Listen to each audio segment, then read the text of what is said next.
Isaías capítulo 6. Transformados pela santidade de Deus.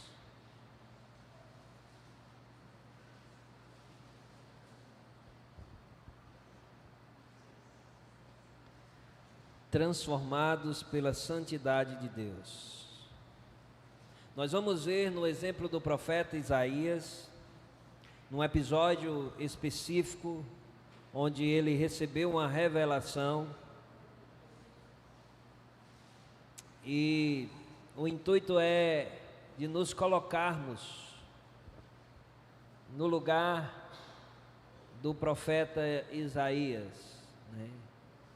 E recebermos aqui a orientação da palavra do Senhor. O profeta Isaías, ele viveu 700 e poucos anos antes de Cristo, 740 anos antes de Cristo, né? Há vários séculos, né? E o Senhor usou esse profeta para trazer mensagens, profecias até messiânicas, mas também profecias específicas para o povo de Israel, para aquilo que ele estava vivendo. Isaías, ele era um homem de uma família nobre de Israel. Ele profetizou principalmente no Reino do Sul, em Judá, mas também suas profecias tiveram alcance nacional, todo Israel. Ele, no início do seu ministério, recebe essa revelação e dispõe a sua vida para ser usado por Deus. Ele diz: eis-me aqui, envia-me a mim, né? Uma frase muito conhecida e repetida por nós é do profeta Isaías, né? Que de fato entregou e consagrou a sua vida a proclamar a palavra de Deus, as profecias do Senhor, e fez isso ao ponto, segundo relatos históricos, não bíblicos, mas até o ponto de ter o seu corpo cerrado ao meio, dentro de um tronco de uma árvore oca, né? Segundo o que se tem, a tradição é que ele morreu cerrado ao meio, né, dentro de uma árvore oca, por anunciar a verdade da palavra de Deus, que não é só mensagens doces, traz também doçura a palavra de Deus, mas também traz disciplina, né? Também traz juízo. E diante de um povo em pecado, nós precisamos olhar mais para as exortações, para as admoestações, do que estar buscando afago em nossos corações. Nós precisamos ser corrigidos. Vamos então ao texto. É um texto muito conhecido. Aqui é o início do ministério, praticamente o início do ministério do profeta Isaías.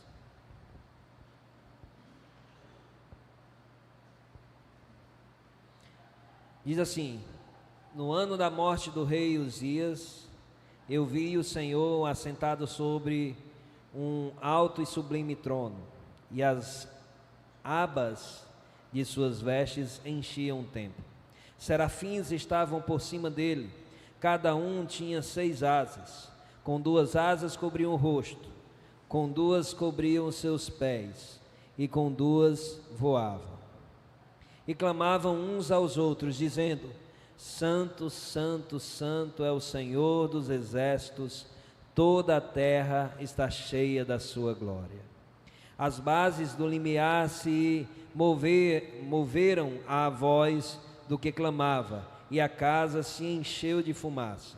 Então disse eu: ai de mim, estou perdido, porque sou homem de lábios impuros, habito no meio de um povo de impuros lábios, e os meus olhos viram o Rei, o Senhor dos exércitos. Então um dos serafins voou para mim, trazendo na mão uma brasa viva que tirara do altar com tenaz. Com a brasa tocou a minha boca e disse: eis que ela tocou os teus lábios, a tua iniquidade foi tirada e perdoado o teu pecado. Depois disto, ouvi a voz do Senhor que dizia: a quem enviarei? E quem há de ir por nós? Disse eu: eis-me aqui, envia-me a mim. Amém? O texto continua com Isaías obedecendo ao chamado, né, e indo anunciar, né, e se tornando um importante profeta do Senhor em todo Israel.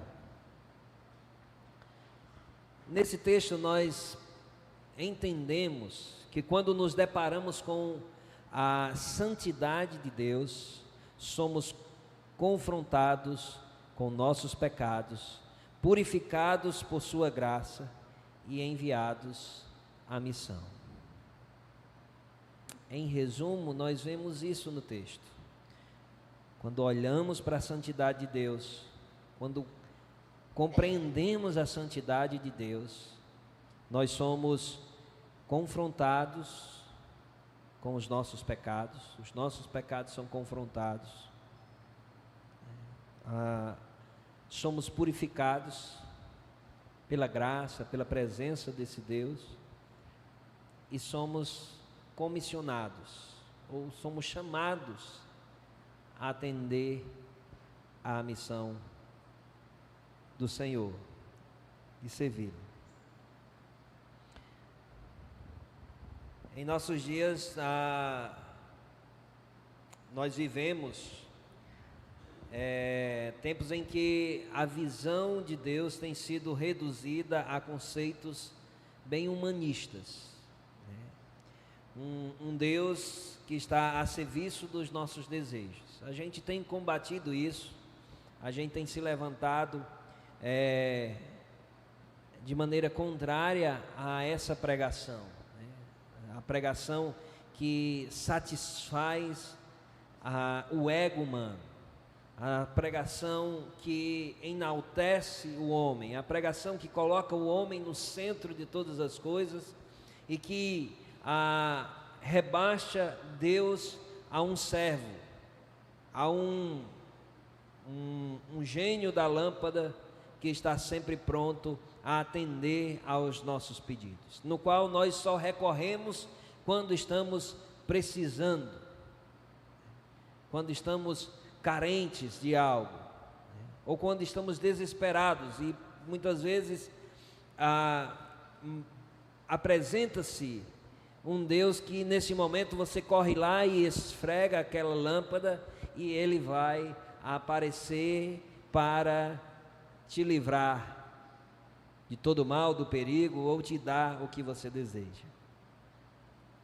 Mas pouco se fala de um Deus santo, e a palavra santo tem poder. Tem poder na verdade, a palavra santo é cheia de significado, de um forte significado. Nós vemos Deus com muitos atributos. Nosso Deus, Ele tem muitos atributos. Ele é amor, Ele é alegria, Ele é fiel, Ele é justo.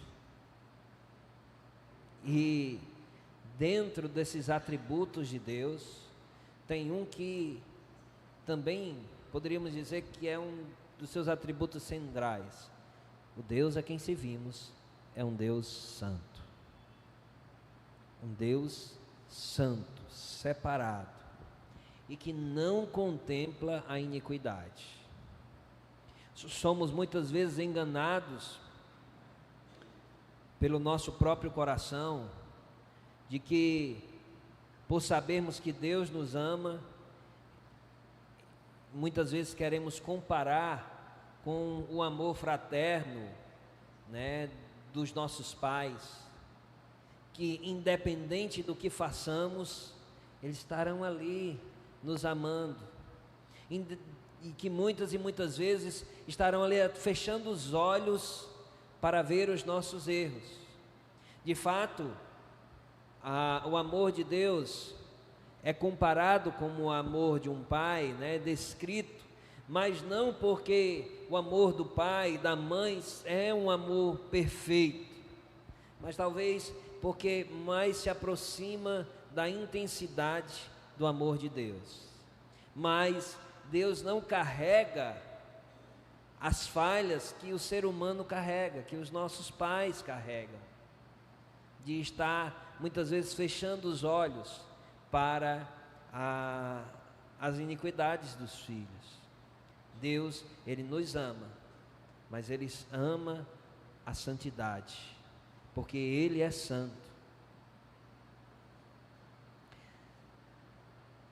O entendimento correto de quem é Deus é que nos faz ter um correto relacionamento com Deus.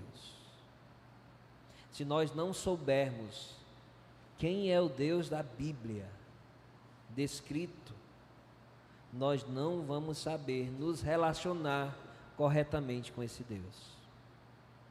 E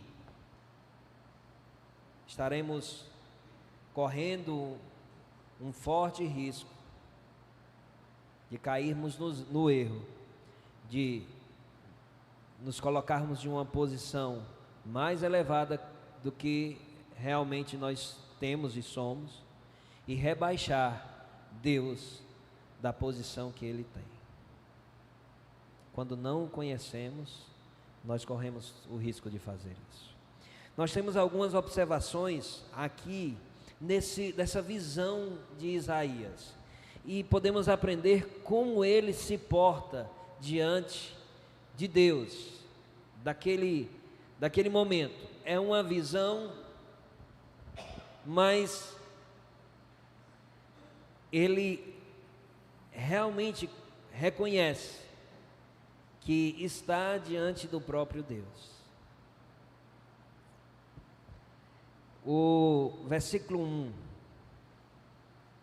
nós vemos aí a santidade, a visão da santidade de Deus. Vamos ver do 1 ao 4. No ano da morte do rei Uzias, eu vi o Senhor assentado sobre um alto e sublime trono, e as abas de suas vestes enchiam o templo. Serafins estavam por cima dele, cada um tinha 6 asas, com 2 asas cobriam o rosto, com 2 asas cobriam os pés, e com 2 voavam. E clamavam uns aos outros, dizendo: Santo, Santo, Santo é o Senhor dos exércitos, toda a terra está cheia da sua glória. As bases do limiar se moveram à voz do que clamava, e a casa se encheu de fumaça. Então, essa inicialmente, né, o início da visão de Isaías. Ele vê serafins, uma descrição, né, de anjos, né, de seres angelicais, né, e ele faz a descrição de como via ele. Nós não vamos entrar nisso. E vê também a postura dos anjos, dos serafins, diante do Senhor, que diziam: Santo, Santo, Santo, uma afirmação da santidade de Deus, né? Uma ênfase especial à santidade de Deus, né? Isaías não viu apenas um rei terreno morrer, né? Porque tinha sido na morte do rei. Ele viu o rei eterno em majestade. Ele viu também o rei eterno em majestade. Os serafins cantavam: Santo, Santo, Santo é o Senhor dos exércitos. A repetição enfatiza a total separação de Deus de todo pecado e imperfeição. A santidade de Deus é um dos seus atributos centrais. Santo, santo, santo é o Senhor. Os serafins estavam exclamando. Isaías estava ouvindo aquilo ali. Isaías estava se deparando com a realidade de quem é Deus. Ele estava tendo um encontro com o Senhor. Ele estava vendo como os seres da criação se relacionavam com esse Deus, como ele se portava, né? Eles cobriam o rosto, cobriam os pés. Não me aprofundei aqui no significado disso, mas possivelmente é uma atitude de reverência à santidade de Deus. Nós vemos homens de Deus descritos na palavra do Senhor, que quando tiveram a visão do Senhor, se prostravam diante do Senhor, se deitavam com o rosto em terra. Nós vemos Daniel fazer isso, também diante da visão. Nós vemos João, depois, lá em Apocalipse, ele cai no chão, diante da santidade de Deus, e nós chamamos Deus de você, né? Nós, muitas vezes, entramos em nossas casas como Deus fosse, de repente, aquele velhinho que está deitado numa rede. Nós não temos a reverência, nem de longe, que esses homens tiveram. E homens que foram tremendamente usados pelo Senhor, eles se comportavam assim diante de Deus, se prostravam. Nós precisamos entender, irmãos, e estudar cada vez mais para recuperar ou passar a ter a visão correta da santidade do nosso Deus. Nós vivemos numa época de irreverência, né? Como mencionei aqui, como o irmão Edmir muitas vezes frisa, né? Vivemos uma época em que nós não chamamos o nosso pai de você, mas chamamos Deus de você, muitas vezes, né? Corrigimos os filhos quando chamam os mais velhos de você, mas cantamos, você mudou, você mudou.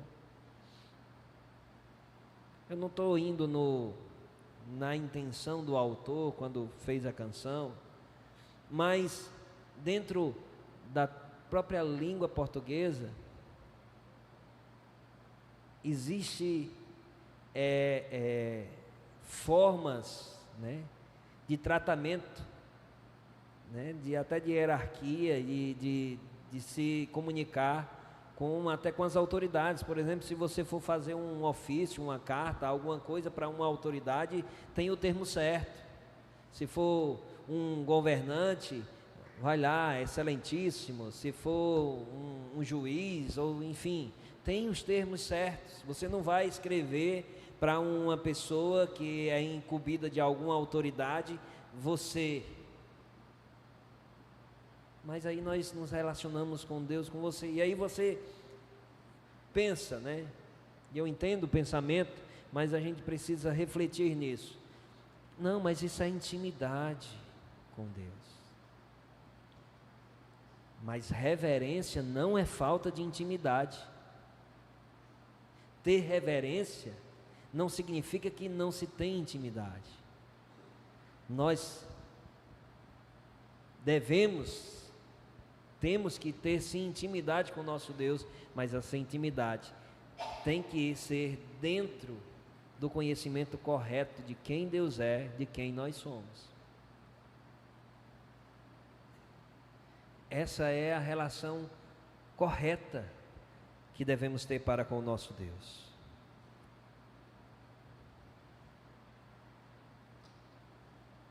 uma visão grandiosa de Deus produz uma vida piedosa. Uma visão pequena de Deus gera uma vida rasa.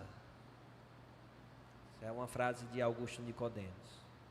Uma visão grandiosa de Deus produz uma vida piedosa. Piedosa, o contexto de piedosa não é daquelas pessoas que fazem piedade, não. Piedosa no contexto bíblico é de santidade. Uma vida piedosa significa uma vida de santidade, de busca de fazer a vontade de Deus. Então, uma visão grandiosa de Deus produz uma visão piedosa, uma vida piedosa. E uma visão pequena de Deus gera uma vida rasa. Quanto menos nós conhecemos de Deus, menos vamos viver de acordo com a vontade dEle. Menos estaremos, ou mais distante estaremos do centro da vontade de Deus. Quanto mais perfeita, mais correta for a nossa visão do Deus a quem nós servimos, produzirá uma vida piedosa, santa, mais santa diante do nosso Deus. Versículo 5. Primeiro nós vimos que Isaías teve a visão de quem é Deus. E agora nós vamos ver Isaías tendo um correto reconhecimento de quem ele é e de quem é o povo, né, no meio do qual ele habita. É um reconhecimento do próprio pecado. Versículo 5 diz assim: então disse eu, ai de mim, estou perdido, porque sou homem de lábios impuros, habito no meio de um povo de impuros lábios, e os meus olhos viram o Rei, o Senhor dos exércitos. Eu, um pecador, de um povo pecador, tive a visão do Senhor dos exércitos. O que vai ser de mim? Ai de mim. Isaías, ele reconhece quem ele é. Outro problema no nosso relacionamento com Deus é porque nós não sabemos quem nós somos, nós não nos colocamos no nosso devido lugar, nós pensamos além do que convém de nós mesmos, como Paulo nos corrige. Nós nos colocamos numa posição que está acima de quem nós somos. A gente gosta muito dos títulos, não, eu sou herdeiro do Senhor, né? Tudo que Jesus conquistou na cruz é direito nosso, é nossa herança, né? A gente gosta dessas partes, né? De fato é verdade.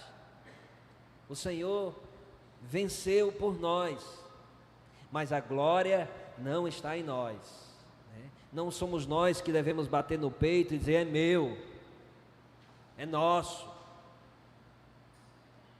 Não há mérito em nós, só em Deus. A Ele a glória, porque dele, por Ele, para Ele são todas as coisas. A Ele a glória eternamente. Amém. É para Ele, é Ele. Eu sou o que? Pecador. E que se não fosse a graça de Deus, miserável homem, condenado, justamente por quem eu sou. A reação de Isaías diante da santidade de Deus foi de profundo desespero, não foi de uma adoração imediata. Primeiro houve um reconhecimento da sua impureza e da impureza do seu povo. Ele revela que o verdadeiro encontro com Deus começa com um quebrantamento. Quando nos encontramos com o Senhor, a primeira atitude que devemos ter deve ser de uma humilhação diante da presença de Deus, por quem Deus é.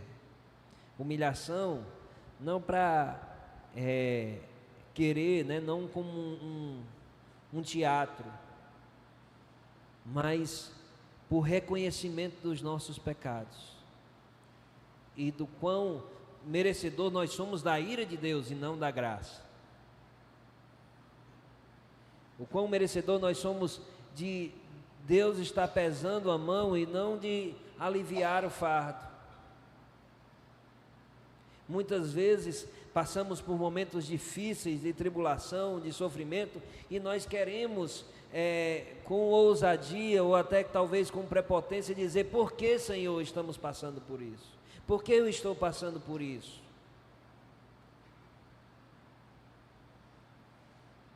Entendo que momentos são difíceis, mas muitas vezes o nosso referencial de justiça é o comportamento das outras pessoas. Não, eu sou mais comprometido do que o irmão, eu sou mais fiel do que o irmão, eu estou nos cultos, o irmão falta, eu procuro viver mais em santidade, o irmão não liga, e coisas ruins acontecem comigo e com o irmão está tudo bem. E aí o nosso senso de justiça é: por que, Senhor, está acontecendo comigo? Quando a referência não são os outros, é a santidade de Deus. Quando nos deparamos com a santidade de Deus, nós reconhecemos a nossa miséria, o quanto pecador nós somos. Isaías, tendo a visão de Deus, ele não ficou pensando nisso: opa, vou aqui, estou tendo um momento extraordinário, o que será que os meus amigos vão dizer desse momento? Os meus companheiros, os meus familiares, estou tendo a visão de Deus, eu sou um cara bom, eu sou o cara. Não, quando ele vê os serafins voando, quando vê os serafins declarando, e quando ele vê o próprio Deus de alguma forma, né, não tem uma descrição clara, mas ele diz que os meus olhos viram o Rei, o Senhor dos Exércitos. Uma indicação clara, uma afirmação clara que é o próprio Deus. Ele reconhece que não podia estar ali pelos seus próprios méritos. Um homem impuro, de lábios impuros, que habita no meio de um povo de impuros lábios. Faz-nos lembrar, né, que Jesus diz: olha, esse povo honra-me com os lábios, mas o coração está longe.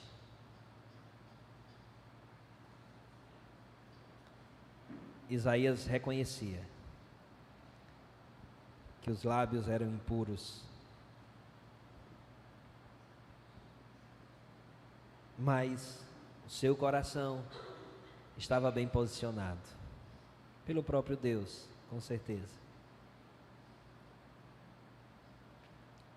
A primeira atitude de Isaías foi quebrantamento, reconhecimento. E com essa afirmação nós concluímos também arrependimento dos seus pecados.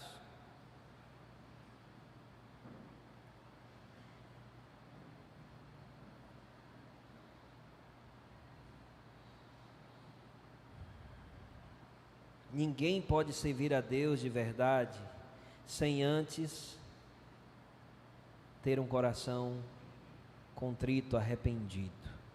A verdadeira adoração começa com arrependimento, não com autossuficiência, ou não com indiferença ao que estamos vivendo. Salmo 34, 18. Vamos abrir lá?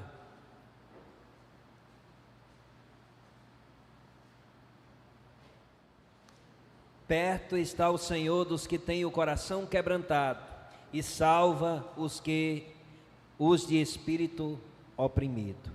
Perto está o Senhor dos que têm o coração quebrantado e salva os de espírito oprimido. Amém? Aprendemos aqui, irmãos, a diante da presença de Deus nos apresentarmos com um coração quebrantado, arrependido dos nossos pecados, que reconhece, que faz uma avaliação própria. O salmista também diz: olha, Senhor, sonda os meus pensamentos, sonda os meus intentos, olha se em mim há algum caminho mau e guia-me pela vereda da justiça. Quando ele diz isso, ele pede ao auxílio do Espírito Santo de Deus, mas ele está se propondo a estar autoavaliando, se autoavaliando a sua conduta, o seu caminhar, com o propósito de reconhecer os pecados para se arrepender e mudar de atitude. É assim que precisamos fazer, porque nós estamos diante de um Deus santo, santo, santo, glorioso. Nós não estamos diante de qualquer um. Nós estamos diante do Deus soberano. Nós usamos os títulos que derivam desse Deus: servos de Deus, filhos de Deus, amados do Senhor. Nós precisamos ter uma vida digna da santidade de Deus. Versículos 6 e 7. Então um dos serafins voou para mim, trazendo na mão uma brasa viva que tirara do altar com uma tenaz. Tenaz parece que era uma espécie de pinça, de um objeto que para manusear brasas, dos holocaustos, dos sacrifícios. Com a brasa tocou a minha boca e disse: eis que ela tocou os teus lábios, a tua iniquidade foi tirada e perdoado o teu pecado. Nós vemos aqui uma purificação dos pecados pela graça de Deus. Aqui, irmãos, é uma manifestação da graça de Deus, porque Isaías reconheceu o seu pecado, mas partiu do Senhor a ordem, digamos assim, para os serafins, e foi lá e tocou com a brasa, de uma maneira simbólica, nos lábios de Isaías, e declarou que a iniquidade foi tirada e perdoado o pecado. Isso aqui nos aponta para o que Jesus fez por nós na cruz do Calvário. Ele nos mostra que, semelhantemente ao que vemos, o que o serafim fez com Isaías, é o que Jesus fez na cruz do pecado, na cruz do Calvário. Quando nós nos arrependemos dos nossos pecados, quando nós confessamos a Cristo como nosso Senhor e Salvador, foram perdoados os nossos pecados e nós fomos purificados de toda a nossa injustiça. E assim é todas as vezes que pecamos e nos arrependemos e confessamos ao Senhor, os nossos pecados são perdoados, nós somos purificados. 1 João 1,9 diz isso: se nós confessarmos os nossos pecados, Ele é fiel e justo para nos perdoar os pecados e nos purificar das injustiças. O serafim foi lá com a brasa, tocou no lábio e diz: olha, pronto, isso aqui é suficiente. Você sim é um homem de lábios impuros. Você está assim no meio de um povo de impuros lábios, pecador. Mas está aqui, essa brasa apaga a sua iniquidade, perdoa o seu pecado. Nós somos sim pecadores, merecedores do inferno, mas a cruz do Senhor Jesus Cristo, o sacrifício do Senhor Jesus Cristo, nos purifica de todo pecado, nos justifica diante de Deus, e nós não somos mais condenados por causa dos nossos pecados. Nós somos purificados pela graça do Senhor.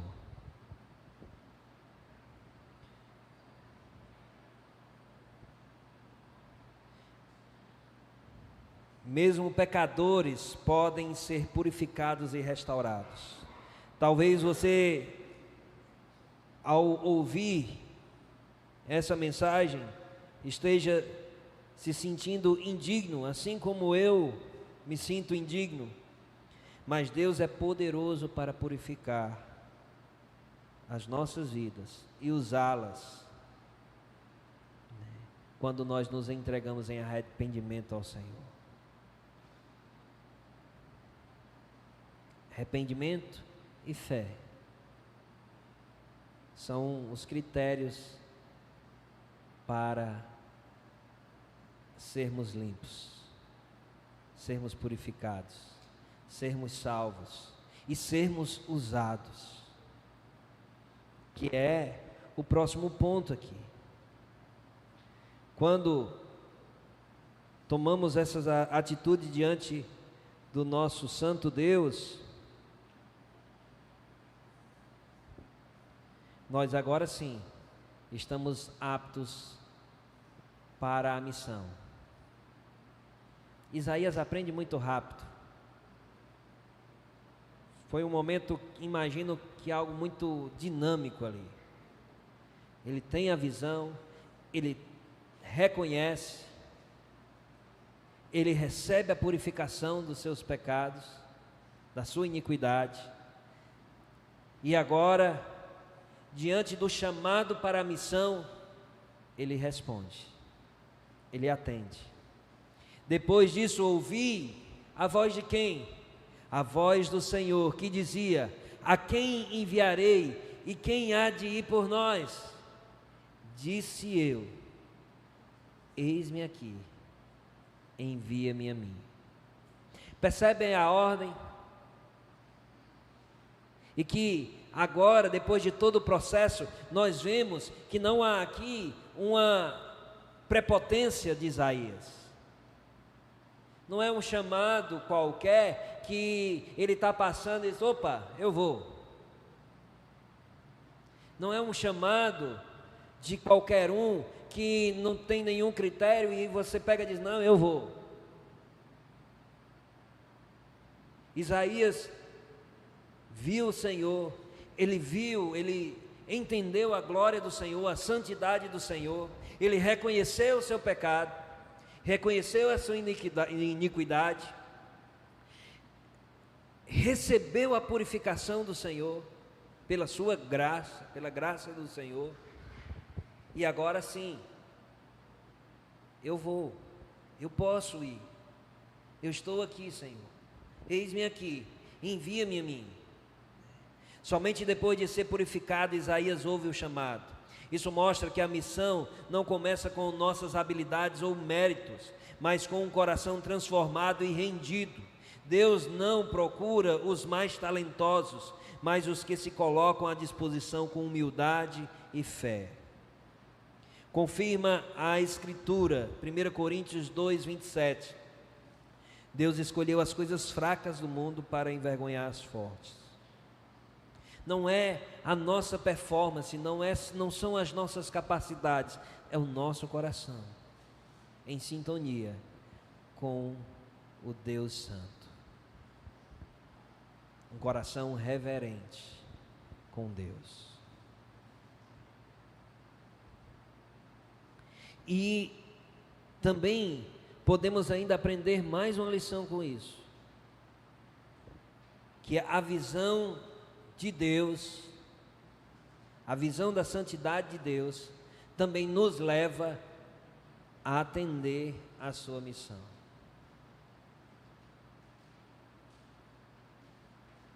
Nós não fomos salvos para ficarmos parados. Nós fomos salvos, fomos purificados para dizer: eis-me aqui, Senhor, envia-me a mim.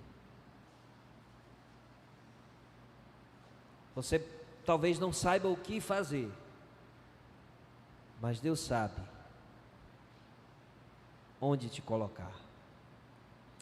Talvez você, nós, né? Quando eu digo você, eu me incluo, não estejamos atentos ao Deus que nós servimos, e por isso nós negligenciamos o seu chamado. Irmãos, o entendimento correto de quem é Deus e quem nós somos é crucial na nossa vida cristã. Por exemplo, é crucial para entendermos a doutrina da salvação. Quando olhamos, por exemplo, para a eleição, nós, pela a visão humana ou humanista, diz: não, mas não é injusto, tem que ser colocado ali e a pessoa tem o direito de aceitar ou não aceitar. Como assim Deus escolher?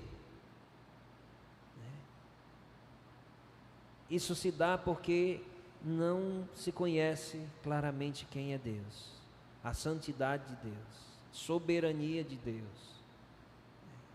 E é assim também para o serviço. O fato de não sabermos o quão nosso Deus é santo, não sabermos quem Deus é, nos leva a uma vida de incompromisso diante do Senhor. O fato de muitas vezes não fazermos nada da obra de Deus se dá justamente porque nós não conhecemos Deus como deveríamos conhecer.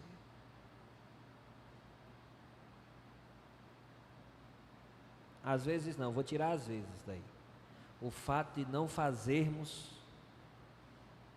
o que deveríamos fazer é porque não temos a clara visão de quem Deus é. Não temos a correta visão de quem Deus é. E aí nós nos colocamos acima de quem somos para ter o direito de decidir se vamos servir ou se não vamos servir. Isso se dá porque estamos com um pensamento além do que nós somos. Estamos pensando mais do que convém de nós mesmos.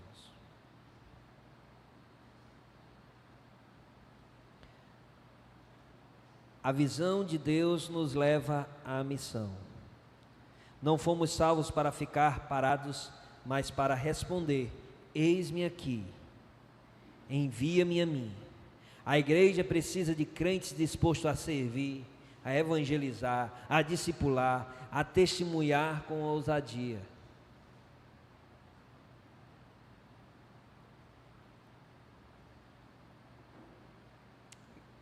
Concluo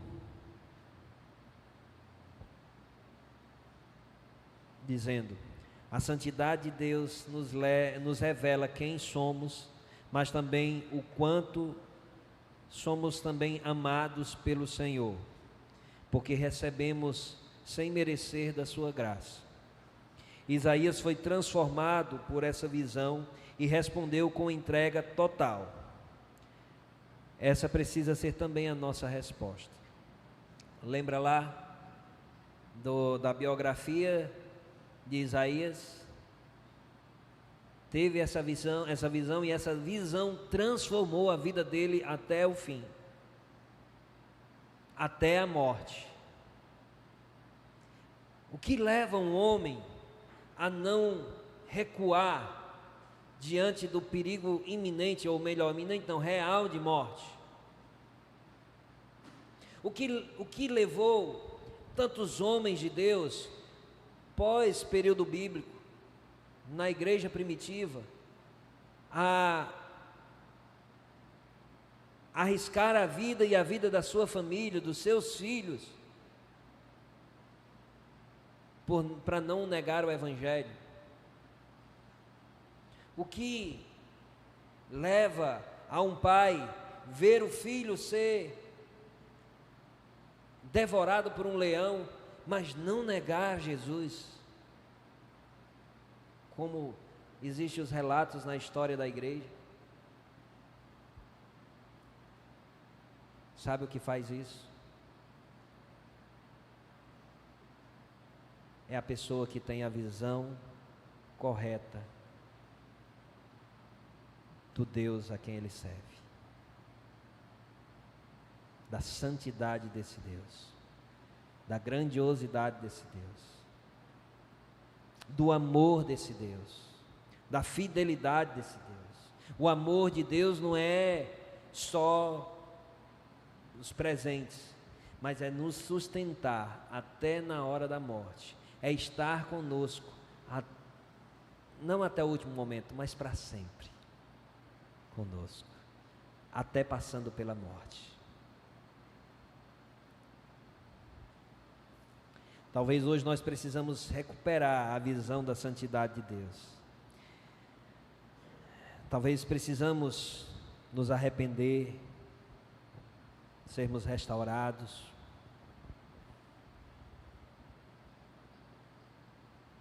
E assim ouvirmos ao chamado para servir. E quando ouvirmos esse chamado, e ao ouvirmos esse chamado, dizermos: eis-me aqui, Senhor, envia-me a mim.